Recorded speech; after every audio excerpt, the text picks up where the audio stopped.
All right, welcome back. Now in this live stream, I want to talk about, you see the thumbnail, I want to talk about several things. And the main subject will be the perceived moral superiority that racists have over black Americans. When people talk about Charlie Kirk and people like Charlie Kirk,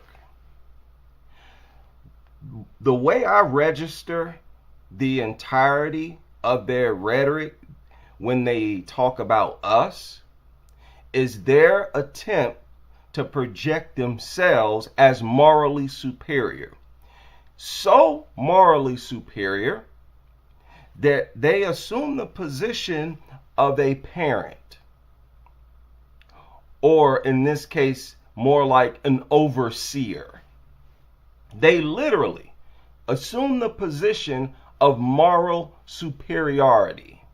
I mean, when you look at Charlie Kirk, the way he used to travel around the country and give lectures basically about black people and how horrible we are and how many problems we have, problems that had nothing to do with him and did not impact his life at all. That was all an act. At least this is how I sum it up. You're trying to project yourself, and most importantly, the group that you belong to, because only white racists do this. White people who are not racist, first of all, they don't do that. They don't try to project themselves as morally superior, and you will hear them call out the degeneracy within their own group. When these white racists do this, they're trying to project themselves as morally superior, which is insane. Why would you even try to take a position like that? But they do it right in front of our faces. Now, Tariq uploaded a Twitter space when Charlie Kirk first got unalived, and it was titled something like Charlie Kirk got murked or something like that. It currently has over 100,000 views. If you scroll the comment section of that video, you will see at least one comment who praises Tariq and tells him, Tariq, this is when you are at your best. And I 100% co-sign. When Tariq deals with white supremacy, when he deals with racism, when he deals with history, he is at his absolute best. And he doesn't have to deal with these subjects to make money. He really doesn't. He could have stuck with the Mac lessons and all his dating. Isn't the dating platforms still popping right now? And he had a massive head start. If he would have stuck with that, he would be as big, if not bigger, than Kevin Samuels was right now. And right now, as I speak, I don't think he even has 500,000 subscribers on YouTube. So when he deals with racism, white supremacy, he's at his best. He is at his worst when he talks about black women. Everybody knows that. So Tariq uploaded a video about 3 hours ago where once again he was at his very best, and he dropped a gem that I'm going to play and respond to. Listen to this. And this is a major political failure. This is with long-term consequences by them not pushing a bill for foundational Black Americans. See, now the Democrats, they left The bill he's talking about is a hate crime bill. the door for the white supremacist rhetoric to be legitimized through martyrdom. See, this is what they're trying to do, family. They're trying to legitimize all of these white supremacist talking points by making Charlie Kirk a martyr. They have made a national day of remembrance for Charlie Kirk. If you ask me, the reason why they appreciate Charlie Kirk is because of his anti-black rhetoric. Nothing pleases white supremacists more than when they are projected as morally superior. It gives them mental orgasms. Do y'all know what that stems from? Just from a psychological standpoint, when you have this unwarranted desire to project yourself as superior, do you know what that really stems from? It stems from your own perceived sense of inferiority. And it is your way to try to compensate for that feeling of inferiority. That's the root of it. And the fact that and I agree with this, the fact that they're trying to make mainstream the anti-black rhetoric that he regurgitated, that is a clear example of warfare. These racists, white supremacists, and the White House, is flooded with these die-hard racists. They have waged war on black Americans. They are trying their best to put and keep a target on our backs. That is what Charlie Kirk's work served. That was the purpose that it served, to help put targets on the backs of black Americans. Now, I want to deal with, first of all, some of the things that he said. Okay, the idea is that, we white supremacists, we are so morally superior that we have the right to go around and lecture you Negroes on how horrible you are, on how you black fathers need to do this, and we're so superior that we have the right to go around giving lectures about you, which is mind-blowingly arrogant. Okay? But like I said, none of us ever celebrated his death. That's something that his supporters tried to put in our mouths. That's something that his supporters tried to say, but nobody's celebrating his death. We're not degenerates. We don't do that. What we're doing is we're pointing out the fact that he used to spew a bunch of nonsense, a bunch of BS, on top of not having any moral authority to go around talking about us at all. The demographic that Charlie Kirk belonged to, you had no authority to try to lecture us about nothing. Let's get into it. What percentage, if you were to guess, of black kids grow up with both a mom and a dad? I don't know. Yeah, 25%. So 3 out of 4 black kids in America grow up without a father. If you want a ticket into middle-class America, put a mom and a dad in a home. Now this is beyond pathetic that he used to get applauded for statements like this. Why do I say that? Because black men had already been there, done that. We have grown tired going over this subject. We don't need the likes of Charlie Kirk or anyone else trying to give this type or trying to point things like this out. It's not really none of your business to point out anyways. I'll be here a long time going down the list of black men who've already dealt with this subject, and we've gone far more into depth about it. So it looks pathetic for people like Charlie Kirk to steal our talking points. And make no mistake, this is what he did. He used to listen to black men talk about this and simply said, oh, you know what? This is good ammunition to use against black people, mainly black men, to use as a weapon to further demonize black men. Because keep in mind, he used this talking point to attack black men and black men only, not black women. He used this talking point to protect black women. Listen. I can understand that, but I feel like as things stand, that's not how they are, and there's so many like building blocks and so many roadblocks that have been placed. And I'm just curious, like, what substantive policy would you actually recommend? So I am curious, what is the building block that is preventing black men to stay with the women they impregnate? I'm not exactly sure what that building block is, except be a man and don't abandon the women that you impregnate. What did I tell you?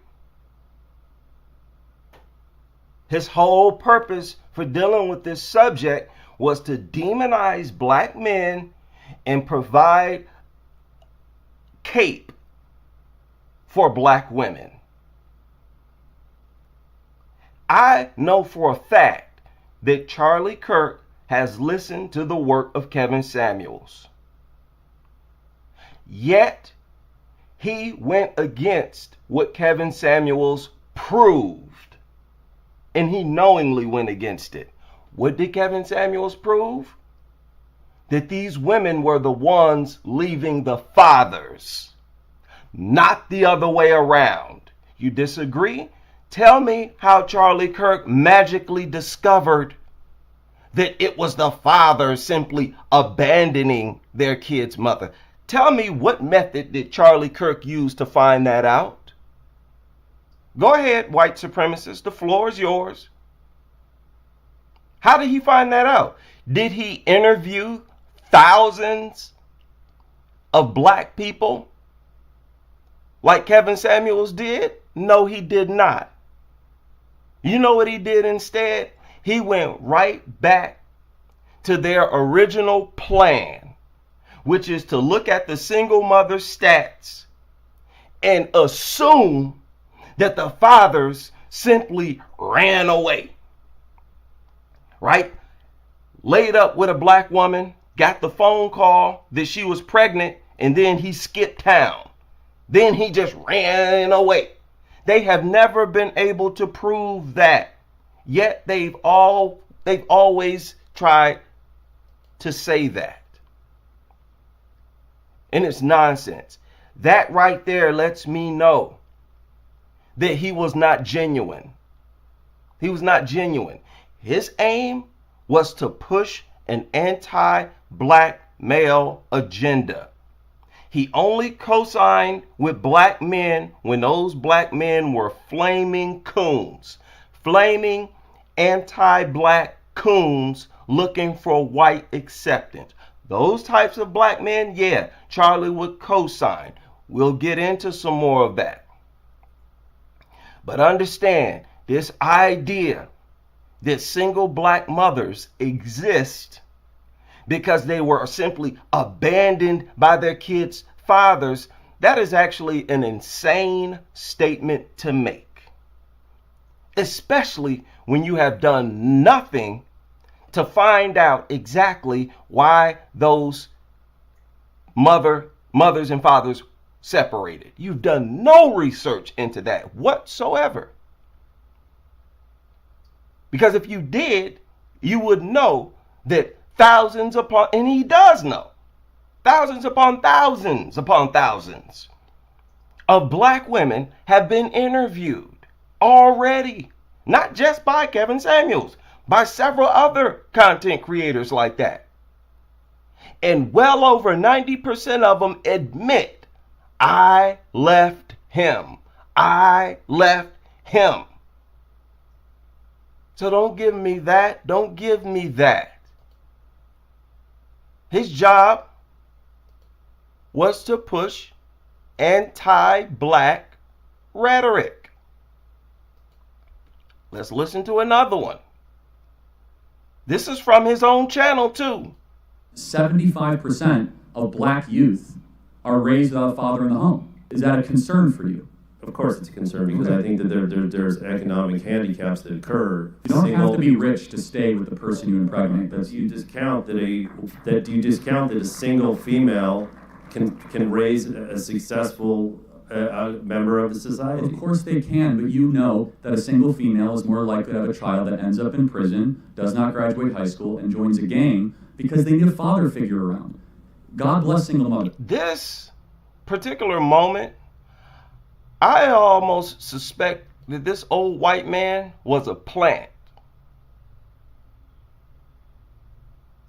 Because he gave Charlie Kirk the perfect alley-oop. Everybody knows that if there's no father, there's a greater chance that the children grow up dysfunctional. But okay, let's continue. Figure around. God bless single mothers. Of course they are. I think it's a problem that needs solving, and I think there are economic reasons why that is occurring. Is it, more or is so it than cultural? moral. In the black community, it is acceptable for a man to stay an infant and impregnate a woman and abandon that woman. See? His agenda was to attack and demonize black men. He had nothing. Okay, those of you who are fans of Charlie Kirk, tell me what he based this accusation on. What did he base it on? This idea that single black mothers exist because the men abandoned them. What information, what data did he base this on? You can't name nothing.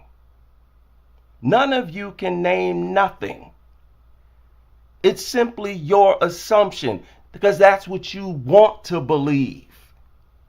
You want to believe that these black men are just degenerate, and they just run away from their families.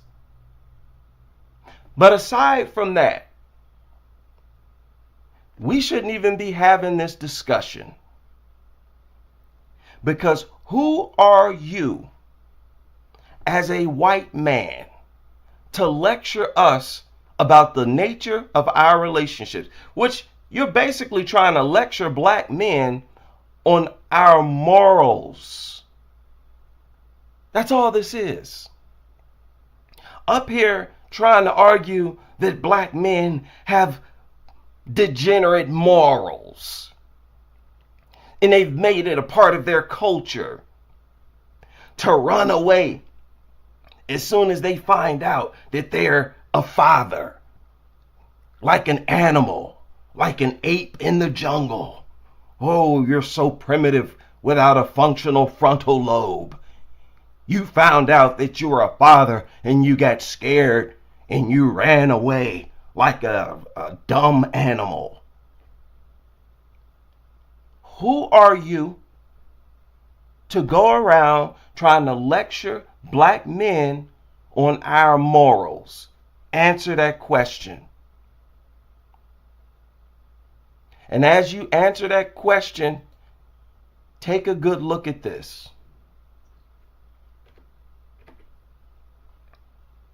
I'm thinking about going on tour to several college campuses, giving my own lectures on how immoral it is for white men to be so invested in CSA, so invested in it that you have gangs. Look at the title. Most child sexual abuse gangs are made up of white men. So this is so prevalent among the group that you belong to that you all have developed gangs, and understand these gangs are worldwide. Do you really want to have this moral discussion? Because guess what? There are no gangs like this in Black America, not one. And if we ever find out that there is such a gang, I promise you, you're going to have black men coming from out of town to come see that black gang. You're going to have black men, you're going to have black male gangs hopping on airplanes to whichever city these black gangs reside. And we're going to see these black gangs. We're going to deal with them. No such gangs like this. It has to be extremely prevalent in your group in order for gangs to develop. And you want to sit here and look, what's more destructive? You all violating a 5-year-old, toddlers and stuff like this, you all violating them? Or black men not being around? That has nothing to do with you. You're in your white suburb, safe from all the ramifications of kids growing up without a father. Truth be told, when those criminals want to rob, they do not usually go out to suburbs to rob white folk. They know that there's higher security out there. There's an easier chance that they get caught going out to a little lily white suburb. Many of them they can't even get into because they're gated. You want to hit a lick, you ain't about to go out to no lily white suburb and do what? Try to break into a home? You know what the chances are getting caught doing that? No, they usually rob their own people. What are you talking about? They'll see or know somebody in the hood with a bag, with a chain, and rob them. Some of you keep up with the drill scene. Remember when Lil B, and I don't want to say the other guy's name because he's still alive and he's in jail, but they went on a robbing spree. Who did they rob? They was robbing black people. There are endless stories in Chicago, their favorite city, of black men getting robbed by other black men. So what's just more destructive? Because when these violated kids, when they grow up, they become very dysfunctional. The chances are very high for them to become dysfunctional. But do you see black men trying to lecture white men on this? This is none of our business. This is actually the responsibility of white men to take care of. We're sitting back with a cup of tea waiting for white men to talk about how much of a problem this is. And this is just one problem that's more prevalent. You want to look at some of the mugshots of the people convicted? I'm talking about the people who were actually jailed, not just simply accused. Who's the majority of the people doing this, huh? My point is, we as black men, we have plenty of room to do the exact same things that Charlie Kirk and people like Charlie Kirk did. We simply don't. Why? It's just not in us to. We're not that obsessed with white people. These white supremacists are obsessed with us. We are the first thing that they think about when they wake up in the morning, and the last thing on their mind before they fall asleep. They're obsessed with us, and they are obsessed with trying to project themselves as superior. That's a mental problem. That's a clear, irrefutable mental problem. And nobody is afraid of these goofy questions that he used to ask. You know, me questioning his authority to question us has nothing to do with me being afraid to answer or respond to his points. Let me give you an example. Give me an example of one thing you as a black man cannot do that I as a white man can do in America. Got you. Oh. So here, Charlie Kirk is trying to deny the fact that systemic racism exists. He's always denied the existence of racism and systemic racism. But I will be here all day running down the things that you as a white man can do that I can't. But aside from that, who gave you the right and the authority to define what it is? You're not allowed to define what systemic white racism is. But you see, they always try to do that. And that's the key. That's how they end up winning debates. Because y'all sit back and you allow them to define systemic racism. First mistake, and that's your fatal mistake. Do not let white supremacists define what systemic white racism is. They're going to always define it in a way where they are able to debunk it. This is probably the most frequently used tactic among white supremacists to frame the narrative. They always seek to control the narrative. Don't let them.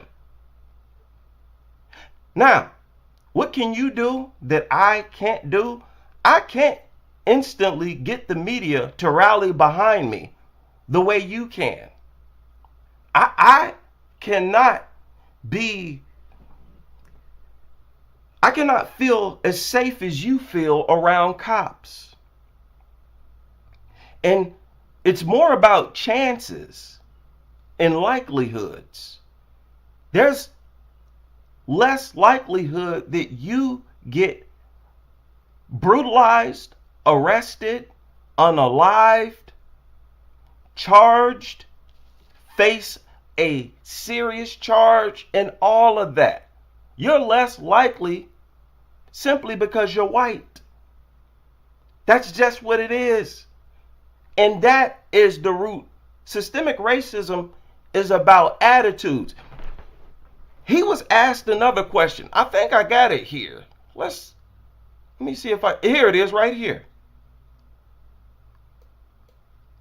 Listen to this. This is the question about systemic racism. What law that is in practice today actively discriminates against black people? So the question. Once again, okay, he basically said the same thing he just said on that other video.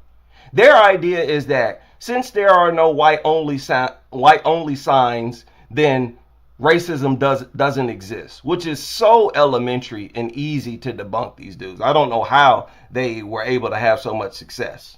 That is in practice today actively discriminates against black people. So the question is, why is it that in every statistic that you could probably rattle off, are black people doing worse than white people? Fathers are not in the home. There are 3 things you need to do to stay out of poverty in America. Again, black men have been talking about this forever. He basically riding our jock, talking about fatherless homes in America. Black men started the discussion. Understand that. We the ones who started the discussion, and we the ones who made it popular. You're a Johnny come lately when it comes to talking about fathers not being in the home. But you're dead wrong about why they're not in the homes. Number 1, graduate high school. The second thing, get a job, any job. And the third thing is try to get married before you have children. And so some of what I believe has contributed to the downfall of some of these communities has nothing to do with white people. Whoa. Why are you interjecting white people? You see, the only reason why they bring stuff like this up is not because they care about the black community. They simply use it as a way to hide their own racism, their own dirt, to hide the dirt that's on their hands. Why did you interject white people? You're just using this to absolve white people. Oh, black fathers are not in the home? Let me go regurgitate that so that I can project white people as innocent angels who have never done anything wrong. And that is exactly their agenda, to project the white race as if they are a race of angels who have never done anything wrong to black people ever. That's their agenda, especially when they say stuff like what you just heard. Don't tell me that single black mothers has nothing to do with white people. How dare you even make a statement like that? How insane is that? Let me tell you something. Let me ask you something. Do you think this single mother epidemic existed before we came into contact with white people? Since you want to bring white people into the equation. Huh? See, when we as black men talk about single mother homes, there's no reason to bring you up. We don't bring you up. Y'all think we be behind closed doors pointing a finger at you when we talk about single mothers? No, we always talk about the behavior of the single mothers. So since you want to interject white people, what in the world makes you think that we had a single mother epidemic before we came into contact with you? We had not had a single mother epidemic, but after our contact with white people, we do. And those same white people control society. What do you mean you had nothing to do with it? Don't try to bring the whole white race into it. You're going to lose that argument. Because what did white people do when they came into contact with black Americans? They broke up their families. Did they not? You made it a culture for the fathers to not be there. What are you talking about? It was a rule. You separate the families. You control the families. That was a part of the slave system. What are you talking about? And for hundreds of years, who was in control of that system, Charlie? It wasn't black people. We wasn't in control of the system that broke up our families. Again, the only reason I'm going here is because of his statement, oh, it had nothing to do with white people. That was the standard. That was mandatory. No families. We can't have a slave system and allow them to be families at the same time. No, the women get sold, the kids get sold, the women are breeders, let them work on the breeding plantations. The males, send them off to a different plantation. Go have the males sleep with a bunch of the females, and that's their only purpose in life, is to impregnate a whole bunch of black women, not to be their fathers. White people control that. Mr. We are so perfect. Oh, the angelic white race. We are so superior and morally superior. We didn't have anything to do with your broken homes. Those living conditions existed longer than black Americans have been free. We have not been free from slavery for 250 years yet. So, guess what happened when slavery ended? Guess what happened? Those people were already broken, desensitized. The women were at a point where they didn't want to be mothers, really didn't know how to be mothers. We're not allowed to for so long. And blacks were expected to just function as normal people, I guess at the snap of a finger, just because you're free.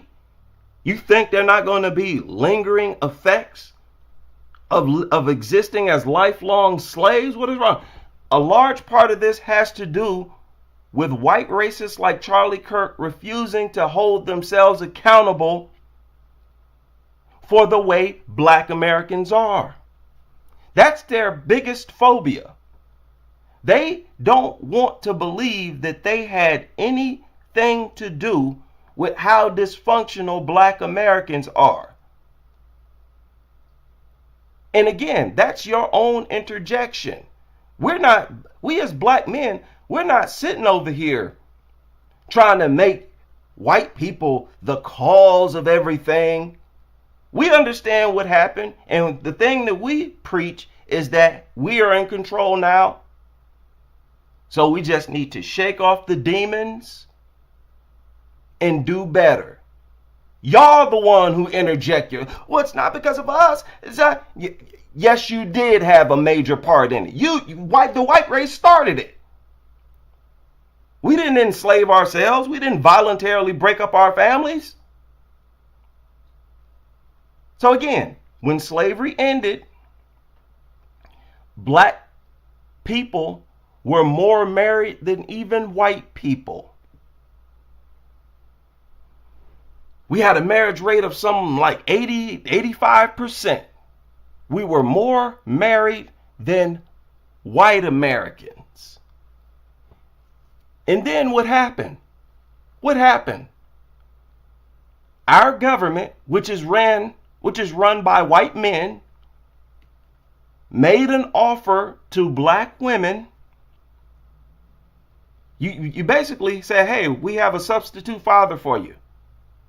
You offered welfare to them for the sole purpose of what? Breaking up black families. And this is the history that they're trying to whitewash. People like Charlie Kirk was trying to whitewash. There was no reason at all to only offer resources, welfare to black women and their kids, our kids. Why would any government do something that immoral?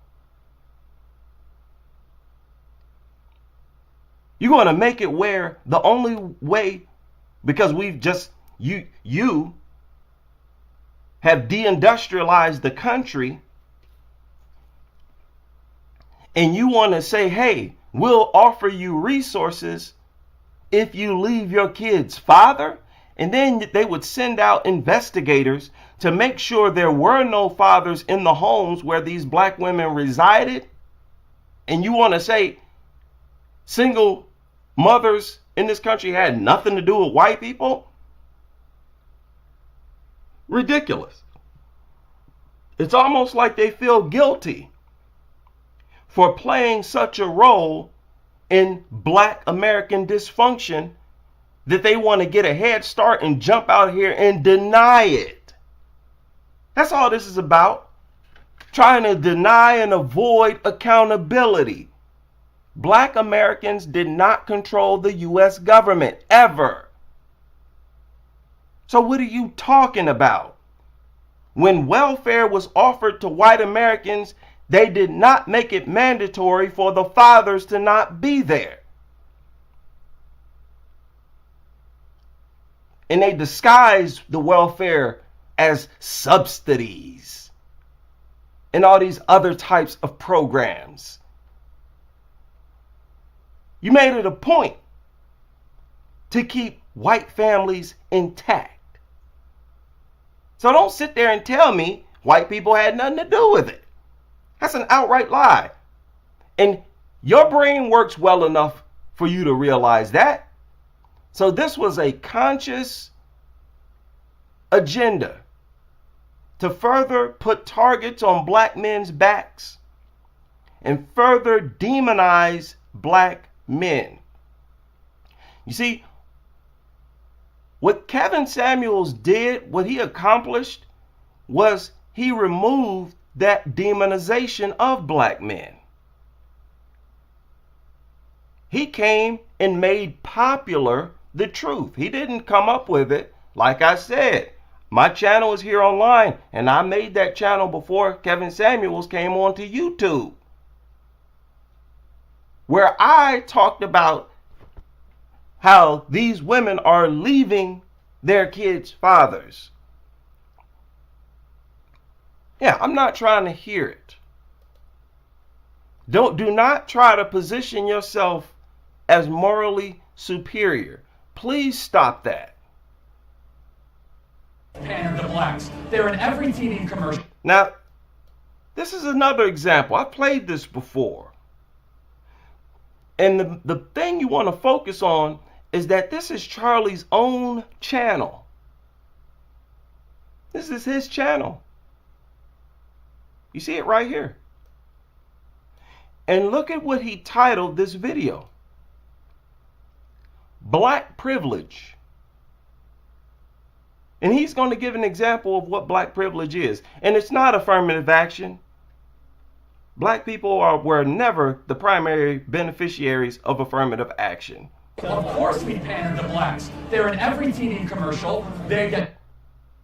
Not only is that a lie, how petty is that? Let's say we were in every TV commercial. How is that pandering to blacks?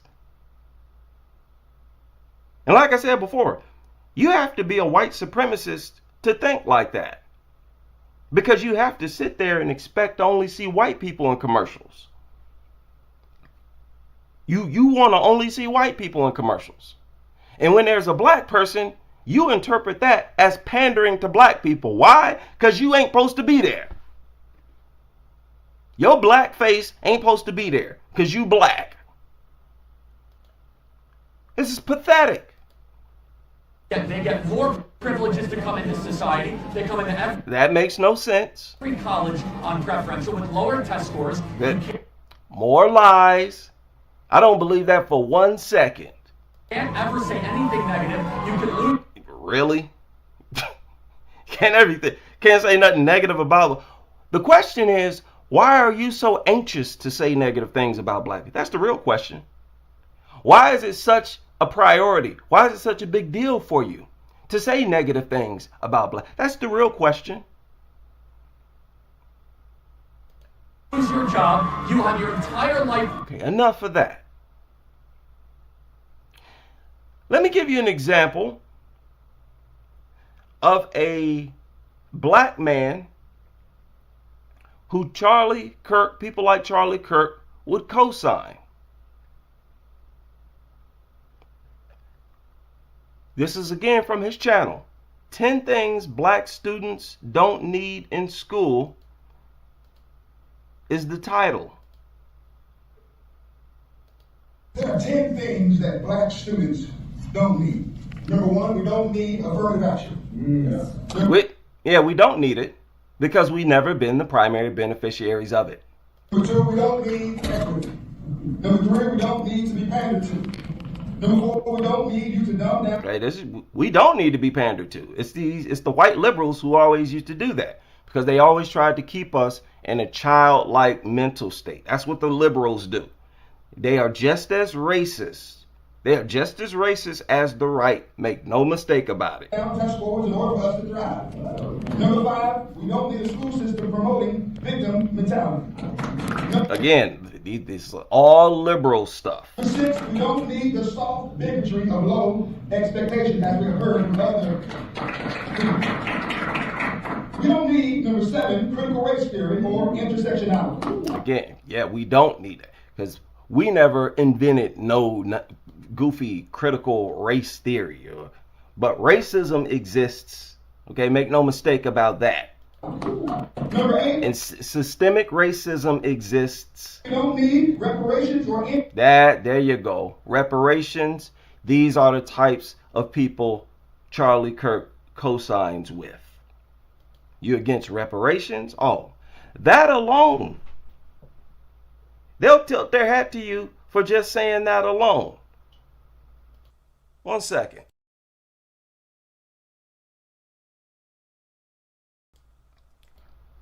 Let me tell y'all something. There's another video where someone in the audience asked Charlie Kirk about single mothers. No, systemic racism. And it was a black guy. He asked him, what's your definition of systemic racism and when do you think it ended? Charlie Kirk said it ended with the Civil Rights Bill. So in other words, Charlie was saying that systemic racism ended when they removed the white-only signs. How many of you believe that? You see, the thing is, they didn't need white-only signs. That's the truth of the matter. Okay, let's say you have a business, says whites only. And here comes the Civil Rights Bill. You have to remove that whites only sign. Now, the owners might be upset, but do you know what's going to happen? They're going to say, okay, black people, come on into this business. We're going to make your experience here hell. We're going to make it where you don't want to come in here. We only hire whites. Oh, you want to remove that sign? Okay, go ahead and apply, black people. We're just going to throw your application away. Unless, of course, the majority of applicants are black. And at that point, if we want our business to stay, if we want to stay in business, we're going to be forced to hire blacks, which is the problem a lot of them had. Go ahead. We'll hire you, but you're not going to get no higher than the entry level. Go ahead. We're going to make every day that you're here hell. Because systemic racism is more about who holds positions of power and authority. Did that change with the removal of white-only signs? No. They removed the whites-only signs and only whites need to apply and all that kind of stuff. But yet the people who were in positions of power remained in positions of power. And that is all you need for systemic racism to continue. Because they're going to run everything with white superiority in mind. Supervisors, you either make them all white or make the majority of them white. Even down to team leaders. Either they're all got to be white or the majority got to be white. Now, when you talk about management, man, please. The vast majority has to be white. Several jobs, all the jobs I've worked. The production floor, and I've been in production all my life, the automobile industry, is always like half and half. But when you walk into the front office, that's like 95% white. You see? Because those are positions of power and authority. Those don't change. And when there's a black person hired for a particular position to be white collar, to be in that management office, they are going to give those black people hell. You're going to have to work twice as hard as the whites. That is systemic racism. It's not as simple as, hey, whites only signs don't exist, so systemic racism doesn't exist. You really have to have a simplistic mind to think like that anyways. Nobody's falling for that. Positions of power is what allows systemic racism to exist. No matter what, you can make up excuses as to why the blacks didn't get hired, didn't get promoted, why there is more expected from them. I know this from experience. As I speak, there is one other person who holds my position. And that person leaves after working 8 hours every single day. And what do? I have to work 10 to 12 hours, usually 12, every single day. And what do? Just make up a bunch of excuses. Oh, there are more demands over here, blah, blah, blah. No. You can easily keep that guy just like you keep everybody else. Don't tell me that white privilege doesn't exist. White privilege makes systemic racism possible. You got these police departments flooded with white supremacist gang members. You have entire black neighborhoods being policed by white racists. That is systemic racism.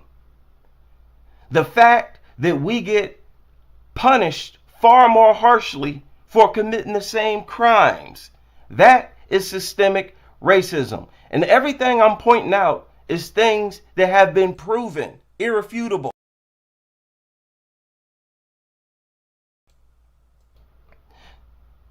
So the agenda has always been to try to make whites into angels and black men primarily into devils. Charlie Kirk used to talk a lot about the solution for crime. And when you listen to these right-wingers, their solution to crime always has something to do with more police, more jails, right? Oh, we need to crack down. He supports bringing the National Guard. You see Donald Trump on that kick. Oh, the solution to bring in the tanks for these horrible Negroes. Yeah, I'm going to send the National Guard out there. Right? That's their solution. Even though that is no solution. That's not a solution to crime. You know what the truth is? They don't want a solution to crime. I'm talking about you racists, you white supremacists. I'm talking about all of you. But I'm primarily talking about those in high positions like Charlie Kirk. I'm talking about these white billionaires, the people who control everything. They don't want a solution to crime. Why? Because they invest in criminals. Oh, let's talk about it. They invest in criminals. Do y'all remember exactly when there was a mass building of prisons around this country? Huh? I'm about to show you.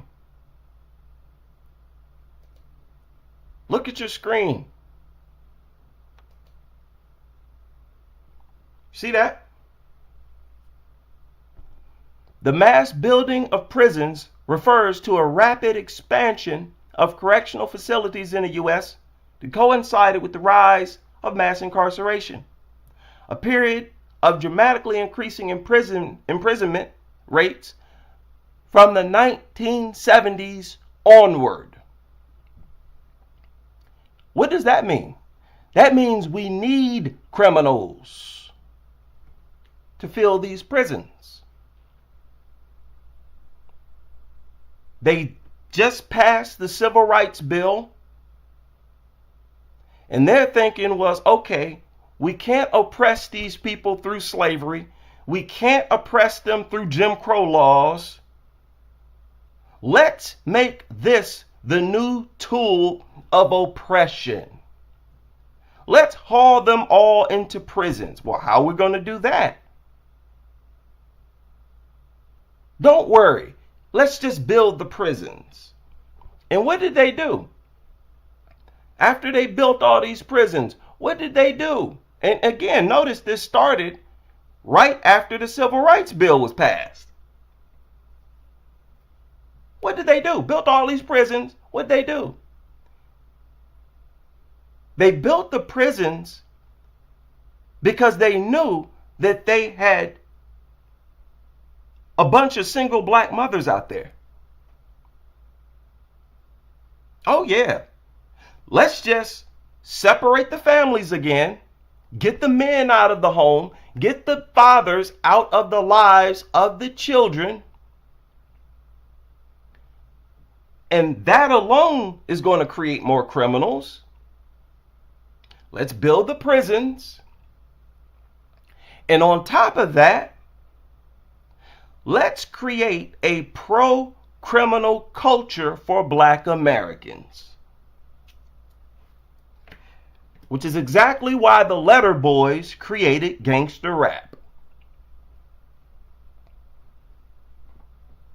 Oh yes.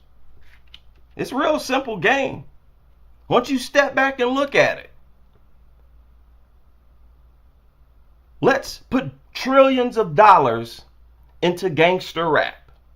Let's make gangster rap and a life of crime a part of their culture. It's real easy.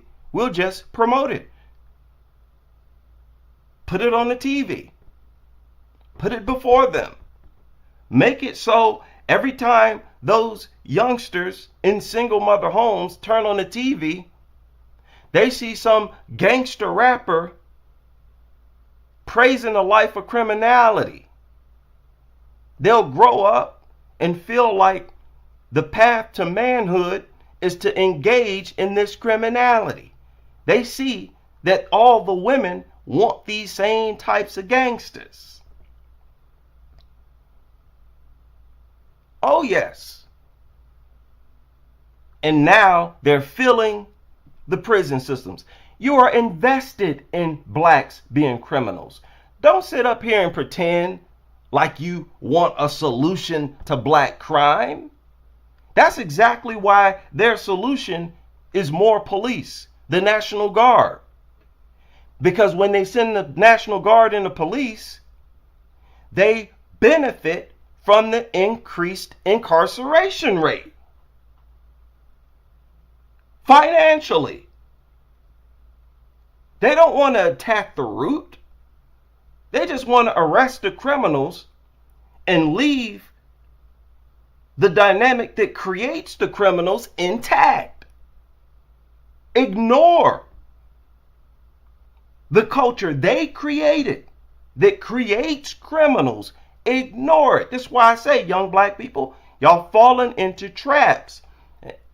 This is so effective. Understand.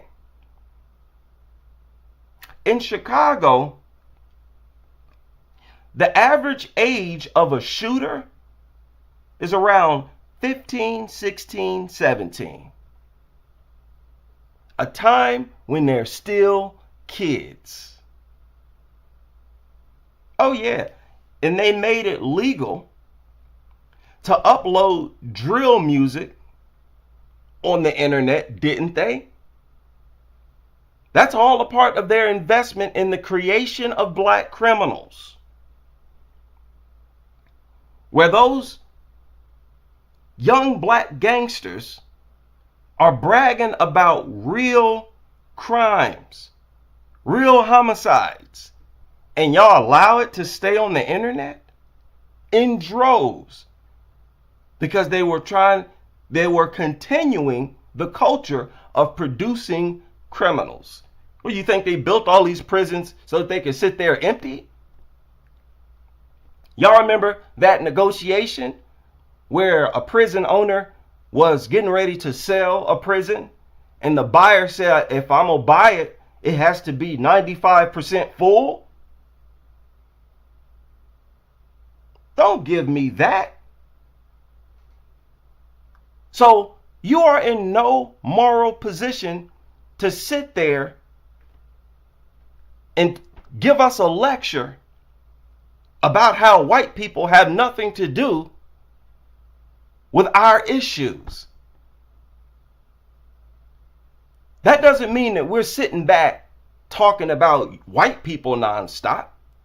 It's just that your own insecurity and anxiety and feeling of guilt is constantly driving you to interject yourself into our issues.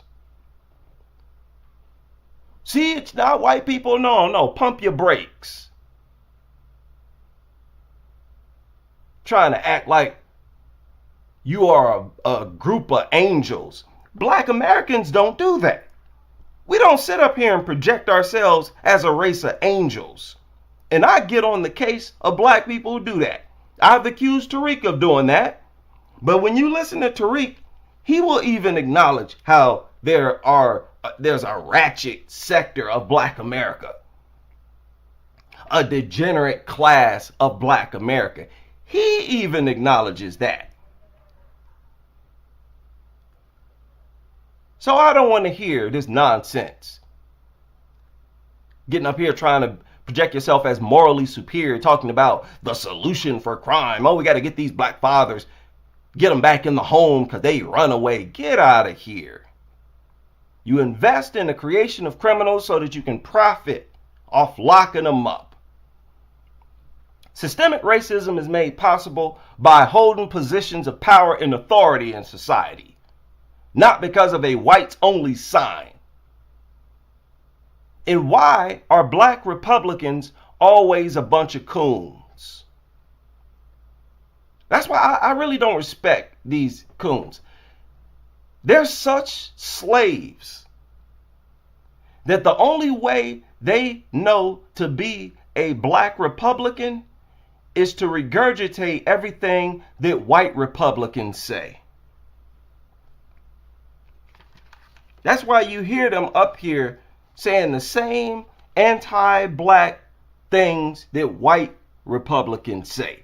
They're dead set against reparations. Again, reparations has nothing to do with y'all. Keep interjecting yourselves into racism. That is a demand made to politicians, primarily people who are running for president, and to a lesser degree on the state level. Has nothing to do with you. Oh, well, to come out of our paycheck, you already get reparations coming out of your paycheck. Not only is your money given to people who are currently receiving reparations, your money is being used, our money, tax dollars, is being used for a whole bunch of stuff that we would not co-sign. Throwing little objects into space, going over here to the Middle East to help fund wars and all this kind of stuff. If y'all don't get out of here, black coons are the worst. Up here with your coon faces, giving your little anti-black, pro-white coon lectures, as if you won't be targeted as well, as if you're currently not being targeted right now. There's no way to tell that you are no black Republican. You're going to get the same smoke everybody else get. That's what this boils down to. White men in America lead in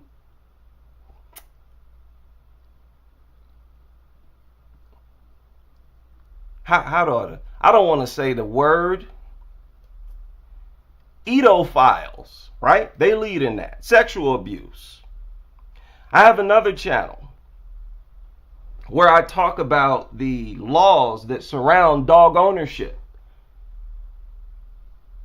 Do you know that there are bans on pit bulls in pretty much every country around the world except the United States? Did y'all know that? There's some type of regulation. There are a number of bull breeds that are banned in pretty much every country except the United States. You're given free reign to own any dog, and you can own as many as you want. Do you know what these laws have led to? They have led to well over 1,000 young people aged 12 and under being hauled into the emergency room every single day. Every day. Well over 1,000 youngsters have to be taken to the emergency room because they've been ripped apart by a vicious mutt. And then the owners get slaps on the wrist. Some of them get their entire history erased. That is a major display of immorality, dog culture, and the laws that surround dog ownership. And when I say dog ownership, I'm primarily talking about bully breeds. There is no excuse for bully breeds to exist because they were bred for the specific purpose of attacking unprovoked. Now, all dogs have this instinct to attack unprovoked. All of them have it. With the bully breeds, it's exaggerated. If there's one type of dog that should be banned, no question, it should be bully breeds. They were bred to kill, bred to get off on unaliving living organisms. When they attack, their brains release feel-good chemicals, where the attack itself is basically a drug that their brain is getting off on. That's why they say once they taste blood, you need to euthanize them because they will attack again. That's an irrefutable dynamic in society that's immoral. But yet, you don't see us going around the country pointing a finger at white people and using this as a stick, a moral stick to beat white people across the head with. I could go on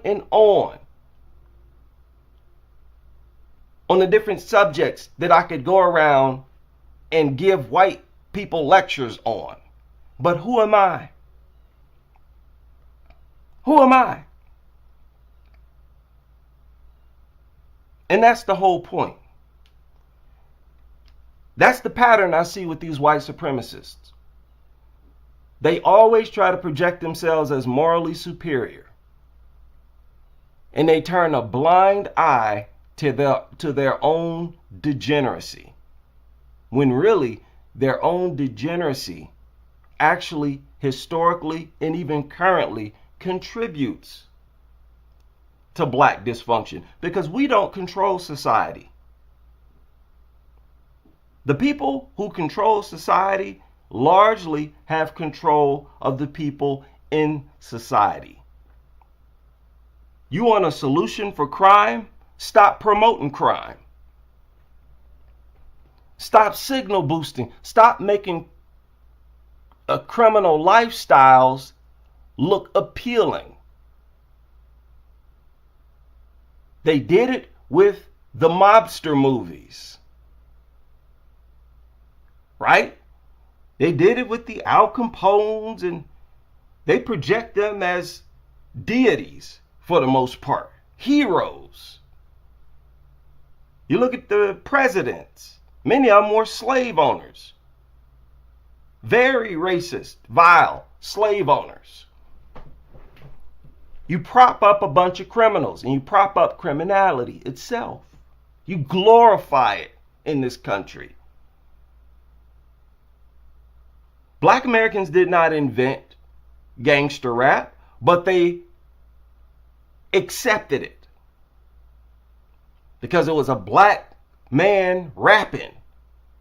They figure, oh, it's a black man, they're rapping, the beat is good, you know, the beat's gonna hypnotize you.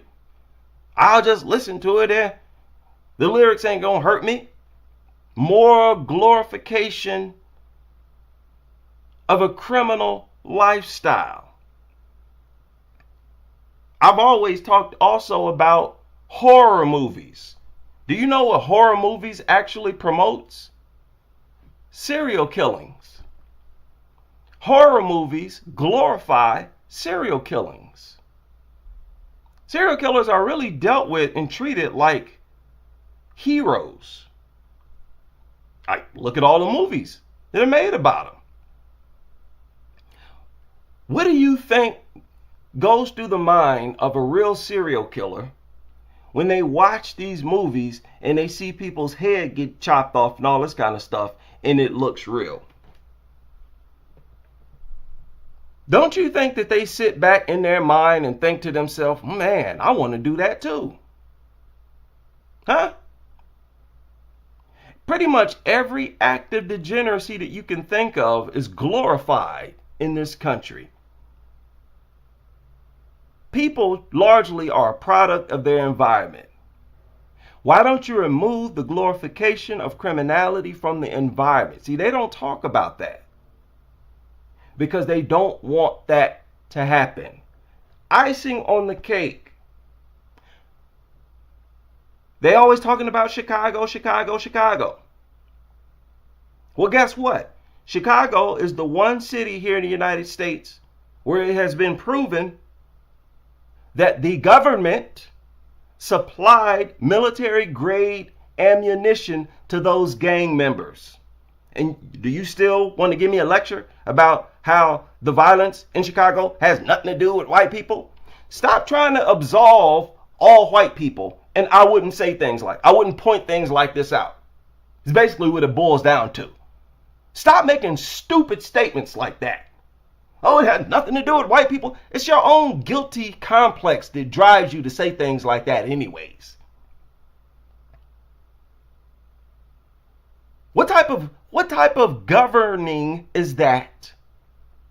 To supply gang members with military grade weapons? And then you want to step back and play innocent? Oh, look at these people. Oh, they're so violent. Oh, look at the crime rate. And even after all of that, removing the fathers, promoting criminality, impoverishment, stress, glorification of crime, drill, military, even after all of that, y'all only have one city in the United States to point to when you want to talk about black crime. And even with that one, you lose credibility because of how much those black gangsters and criminals in Chicago was funded and supported. When you're talking about high-ranking military officers, you're basically talking about the government itself. Even after all of that, black Americans as a whole still has some of the lowest crime rates in the world. But let's stick to the United States. They feel like they're in a position to lecture us on criminality, specifically the homicide rate. I believe I have a video on that from Charlie Kirk. Let's have a listen. I know I saved it, where he's talking about the homicide rate. He asked this lady, he said, what percent of the United States are black Americans? 13%, right? And she said, yeah. And then he said, well, they're responsible for 65% of homicides. And then on another lecture, he said the black Americans are responsible for 55%. So it used to change with Charlie Kirk. 60%, then sometimes 55%, and sometimes 50%. And his point was that, hey, this is why we are entitled and have the moral authority to lecture to black Americans. Well, let's make something clear. We are not 13% of this country. And if you want to play that game, what percent of the country are white men? And what percent of these abuse cases are they responsible for? Huh? What percent of the United States do white men make up?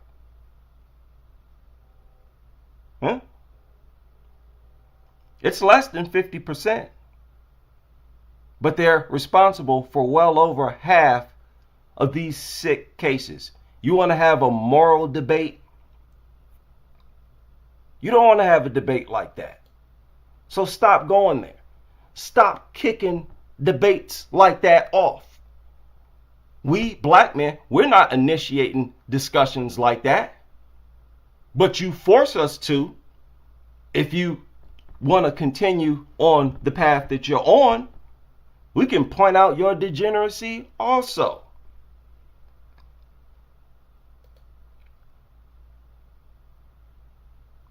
So give it a rest. I had an influx of white supremacists leaving comments, and then it stopped because, they listened to more of my content and they realized, you're going to lose. Y'all's rhetoric, it's really baseless. And this obsession with black Americans is a mental illness. Constantly obsessed with us. Can somebody tell me, why did HBCUs receive threats after the unaliving of Charlie Kirk? Why did that happen? Why?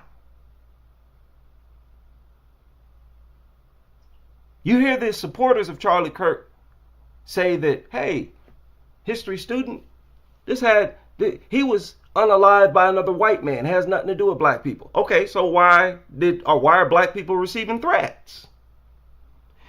They're receiving threats because that's who Charlie Kirk used to talk about all the time. Black people. Black Americans. And that's all these people heard. The supporters of Charlie Kirk. They're not fans of Charlie Kirk for any other thing that he used to talk about other than his views on black people and on black America. That's why the president co-signed him. He was speaking against reparations, against black people, and reparations. It's like, come on, you really reveal yourself as a white supremacist, in my opinion, when you rally against reparations. There's no justifiable argument against reparations. There's none. Yeah, I don't want to hear it. A big part of racism today in the United States is about the denial of it.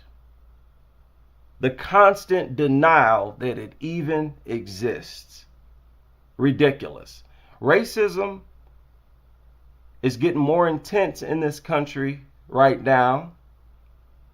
And a lot of people theorize that it's going to lead to another civil war.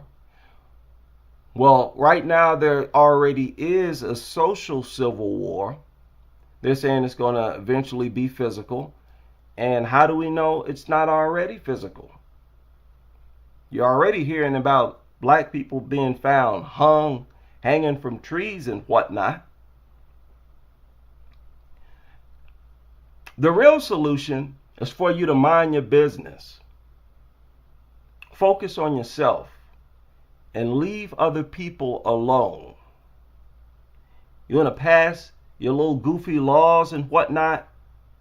Leave us alone. But they're too far on that path to leave us alone now. The prisons have already been built. The trillions of dollars have already been invested in the creation of black criminals.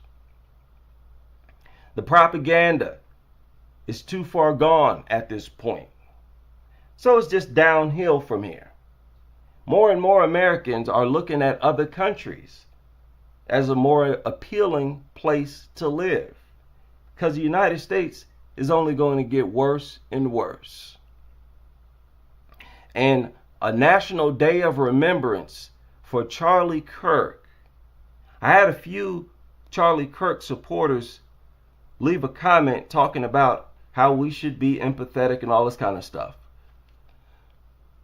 But do you know Charlie Kirk called George Floyd a scumbag? And George Floyd is not our hero, by the way. That's another thing that white supremacists did. Tried to make George Floyd our hero. I even heard some of them say it. George Floyd is your hero. He's your guys' hero. What? No, he is not.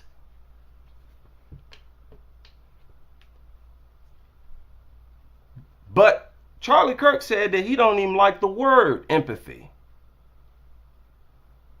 And he called a deceased man a scumbag. They are actually out here trying to demand that black Americans show empathy to people who deny empathy to us. Are you serious? They want us to praise and be respectful to people who hated us. Don't give me no example of no coon that Charlie Kirk co-signed or put his stamp of approval on. The coons need to go right along with the white supremacists. Yeah, nobody's impressed by your creation of coons and sambos.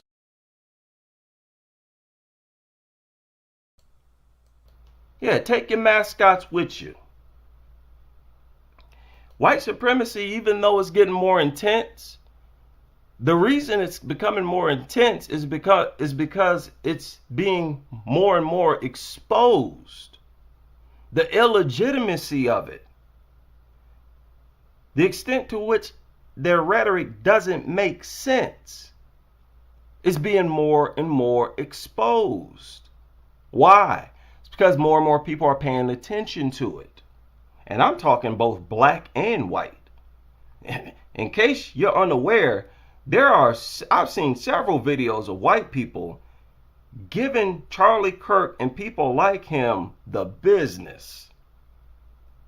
They are providing just as much heat as us. The world in general. That's what I'm seeing. You know, decent people are starting to speak out, are starting to rise up. And it does not bode well with white supremacist rhetoric. That's why it's becoming more intense. They're crashing out right now. Hey, we're going to make a national day of remembrance for a guy who hated black America, who worked to put targets on black Americans' backs, who spewed a bunch of lies about black America. We're going to treat him like a hero, and we demand that you all treat him like a hero too, or we're going to punish you. They're crashing out right now because they're losing. You had a whole lot of time to structure your rhetoric and failed. That does not strike me as high IQ or intelligence. Yeah, when I bring up IQ, I'm never talking about an actual IQ test. I'm just talking about intelligence overall. Yeah, he denigrated Martin Luther King. He said the Civil Rights Act was a mistake. Said all types of vile things. And like Tariq said, they're trying to make all of his anti-black rhetoric the norm. They're trying to normalize it. That's why he was going around to different universities. His job was to normalize racism, normalize hate, basically trying to reconjure their demons, their racist, white supremacist demons. The same demons that was in them during slavery and Jim Crow and that era, they're trying to resurrect it through propaganda. That's what's going on. And despite their efforts, they have a counter group exposing them the whole way. That's us. And I will leave it there.